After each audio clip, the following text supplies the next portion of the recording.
Hello everyone! In this video, I'll show you how to add your Myki card to Apple Wallet. First, go to the App Store and search for Pass to You Wallet. Download and install the app. Open the app and tap the plus sign at the bottom right to add a pass template. Use the search bar to find Myki.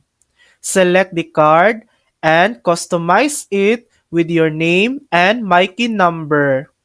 Tap Add and the Myki card will appear in your Apple Wallet. And that's it! Your Myki card is now ready to use in Apple Wallet. And that's how to add your Myki card to Apple Wallet. Thanks for watching! If this video helped you, please like and subscribe for more helpful tutorials.